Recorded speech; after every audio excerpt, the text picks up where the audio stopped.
ఈరోజు నేను కొత్త కస్టమర్కి బ్లౌజ్ అనేది నేను ఎలా కట్ చేస్తాను, వాళ్ళకి ఏం చెప్తాను అనేది మీతో షేర్ చేసుకుంటాను. ముందుసారి నాకు కొత్త కస్టమర్ వచ్చినప్పుడు నాకు ఆల్టర్ నెక్ బ్లౌజ్ కాకుండా నార్మల్ నెక్ బ్లౌజ్ అయితే పట్టుకొచ్చి స్టిచ్ చేయమన్నారు. ఏంటంటే ముందు నేను అటువంటి ఆల్టర్ నెక్ బ్లౌజ్ వేసుకున్నాక చూసారంట, ఎక్కడ కుట్టించావక్క ఏంటంటే నేనే కుట్టుకున్నాను అమ్మా అన్నాను. అందుకనేసి నేను బ్లౌజులు పెట్టుకొస్తాను అక్క, కొంచెం కుట్టి పెట్టండి అంటేనే ఒక్క బ్లౌజ్ తెచ్చుకమ్మా, దాన్ని బట్టి కుదిరితే కనుక నేను కుట్టి పెడతాను అని చెప్పాను. ఏంటంటే మనం ఇలా ఎందుకు చెప్తామంటే వాళ్ళు ఒక్క దిక్కును కుట్టించుకున్నారనుకోండి, అక్కడే అలవాటు అయిపోతుంది. అక్కడ బాగా కుట్టకపోయినా సరే చాలా బాగా కుడుతుంది అనేసి అనుకుంటారు. కొత్త వాళ్ళ దగ్గర ఎంత బాగా కుట్టినా కానీ అక్కడ ఎలాగొచ్చింది ఇక్కడ ఎలాగొచ్చింది అనేది వంకలు పెడతారు కదా. అందుకనేసి నేను ముందు వీళ్ళకి ఇలా చెప్తాను, ఒక బ్లౌజ్ తెచ్చుకోండి, కుదిరితే దాన్ని బట్టి కట్ చేస్తానని చెప్తాను.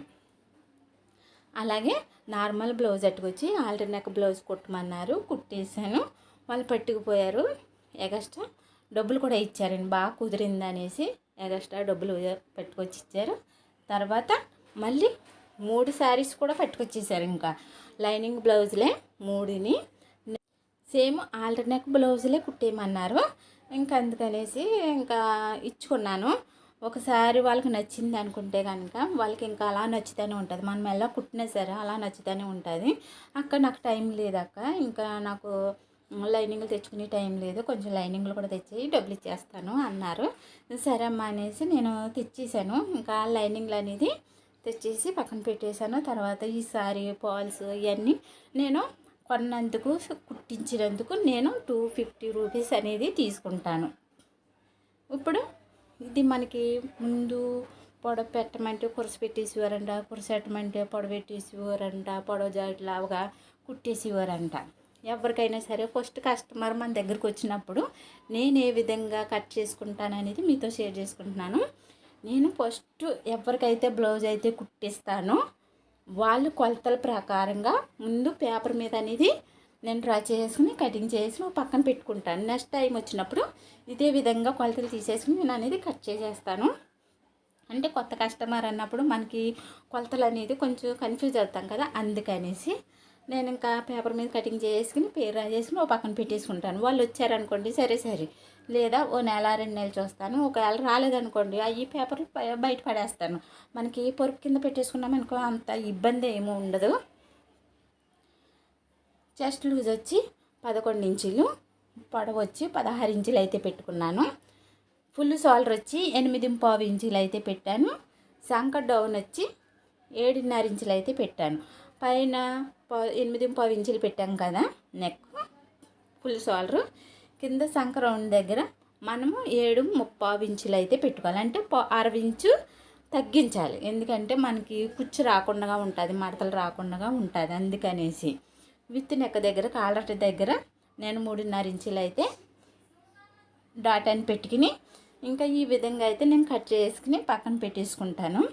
ఫుల్ షోల్డర్ 8.5, సంక డౌన్ వచ్చి 7.5, అలాగే పైన 8.5 పెట్టుకున్నాం కదా, కింద 7.5 ఇంచులు అయితే పెట్టుకుంటే కరెక్ట్గా సరిపోతుంది. ఈ మిడిల్లో 1.5 ఇంచులు అయితే పెట్టుకుని మనము కర్వ్ స్కేల్ తోటి మనం రౌండ్ చేసుకున్నామంటే చక్కగా ఎగ్జాక్ట్లీగా వచ్చేస్తుంది. అలాగే బ్యాక్ పార్ట్ ఎలా ఉందో ఫ్రంట్ పార్ట్ కూడా సేమ్ అలాగే వేసుకుని డ్రా అనేది గీసేసుకోవాలి. చూసారా, ఇలా గీసేసుకున్న తర్వాత మనకి ఫ్రంట్ నెక్ దగ్గర కాలర్ పెట్టుకోవాలి కాబట్టి పొడవు వచ్చి 4 ఇంచులు అయితే పెట్టుకున్నాం. మనము జాయింట్ చేసినప్పుడు ఎగస్ట్రా వస్తే కనుక కట్ చేసుకోవచ్చు, లేదా 3.5 అయినా పెట్టుకోవచ్చు. అందుకనేసి పొడవు వచ్చి 4 ఇంచులు పెట్టాను, వెడల్పు వచ్చి 3.5 ఇంచులు అయితే పెట్టుకున్నాను. తర్వాత ఇక్కడ నేను చూపించిన విధంగా నెక్ దగ్గర 1.5 ఇంచులు అయితే పెట్టుకున్నాను. అలాగే పైన 1.5 ఇంచులు అయితే పెట్టుకున్నాను. ఏంటంటే మనకి నెక్ దగ్గర సన్నంగా రావాలి, బ్యాక్ సైడ్ నెక్ దగ్గర అయితే వెడల్పుగా అనేది రావాలి కాబట్టి అందుకనేసి నేను ఇది మనము పేపర్ మీద ఇలా కటింగ్ చేసుకున్నా కానీ మనం బక్రం పీస్ మీద నెక్ అనేది కట్ చేసుకోవాలి. అది కూడా చూపిస్తాను నేను స్టిచ్ చేసినప్పుడు. ఫ్రంట్ నెక్ డౌన్ వచ్చి 6.5 ఇంచులు తీసుకున్నాను. అలాగే మనకి ఏ షేప్ కావాలో ఆ షేప్ గీసేసుకున్న తర్వాత నేను ఉక్సిల్ పట్టి కానీ తోల పట్టి కానీ పైనుంచి మనకి షేప్ పట్టి అతుకుతాం కదా అక్కడ వరకు చూసుకుంటే నాకు 4.5 ఇంచులు వచ్చింది.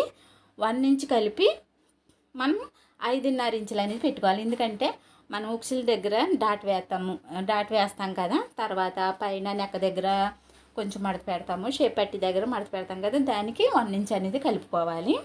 ఇలా ఫ్రంట్ నెక్ పొడవు ఎంత ఉన్నది చూసుకోవాలి.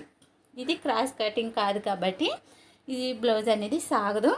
మనకి పొడవు చూసుకుని అంటే షోల్డర్ దగ్గర కొంచెం పావించి వదిలికిని కరెక్ట్గా ఎగ్జాక్ట్గా మార్క్ చేసుకోవాలి. అలాగే మనం సైడ్ జాయిన్ చేసుకుంటాం కదా, షేప్ పట్టి దాకా మనం చూసుకోవాలి.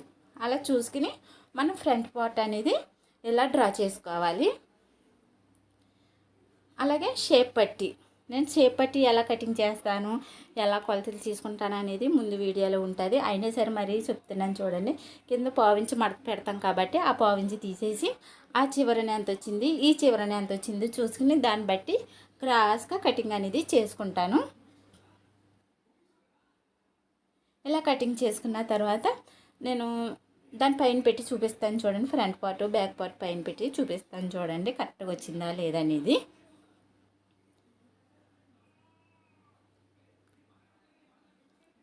మనం ఎప్పుడైనా సరే ఫస్ట్ బ్లౌజ్ వచ్చినప్పుడు ఇలా పేపర్ కటింగ్ చేసుకుని ఓ పక్కన పెట్టుకున్నామంటే నెక్స్ట్ టైం కూడా తప్పు చేయకుండా కరెక్ట్గా వాళ్ళకి అనుకున్నట్టుగా మనము ఎగ్జాక్ట్ కొలతల ప్రకారంగా కట్ చేసి ఇచ్చేయచ్చు. చూడండి ఇక్కడ డాట్ వేయాలి కాబట్టి అందుకు తక్కువ వచ్చింది. ఒకవేళ షేప్ పట్టి తక్కువ వచ్చిందంటే ఎక్కువ వచ్చిందంటే కనుక ఇక్కడ డాట్ వేసుకుంటే సరిపోతుంది. అలాగే హ్యాండ్స్ కూడా నేను ఎలా కట్ చేశాను ఏంటనేది, హ్యాండ్స్ కూడా పొడవు పెంచమన్నారు కాబట్టి అప్పుడే పొడవు పెంచేసి ఓ పక్కన పెట్టానని చెప్పాను కదా. ఈ కాగితాలు అనేది నేను పొడవు వచ్చి 10.5 ఇంచులు, కిందేమో 1/2 ఇంచు అంటే తిరగేయటం కోసం హ్యాండ్స్ తిరిగేసేస్తాను లైనింగ్లే కాబట్టి. సంక డౌన్ వచ్చి 3.5 ఇంచులు తీసుకున్నాను. పొడవు వచ్చి 10.5, సంక డౌన్ వచ్చి 3.5 ఇంచులు తీసుకున్నాను. ఇలా సంక రౌండ్ వచ్చి 9.5 ఇంచులు అయితే వచ్చింది. అలాగే 2 ఇంచెస్కి వచ్చి పెట్టేసుకుని నేను ఇంకా హ్యాండ్స్ కటింగ్ అనేది చేసేసుకున్నాను చూడండి. ఇలాగా కట్ చేసుకున్న తర్వాత మనము లో కటింగ్ ఒక సైడ్ అనేది తీసేసుకుని ఒక టక్స్ పెట్టేసుకున్నామంటే ఫ్రంట్ పార్ట్ బ్యాక్ పార్ట్ అనేది తెలిసిపోతుంది. ఇంకా కింద పైపింగ్ కావాలంటే పైపింగ్ వేసుకోవచ్చు, కానీ నేను పైపింగ్ ఏమి వేయను. ఇంకా ఈ కొలతల ప్రకారంగా అయితే నేను కటింగ్ అనేది చేసేస్తాను. ఎలా చేశాను కొలతలు, ఈ పేపర్లు ఎలా వేసి కట్ చేస్తాను ఏంటనేది మరో వీడియోలో చూపిస్తాను. మీకు ఈ వీడియో కనుక నచ్చినట్లయితే లైక్ చేయండి, షేర్ చేయండి, సబ్స్క్రైబ్ చేయండి. ఓకే అండి, థ్యాంక్స్ ఫర్ వాచింగ్.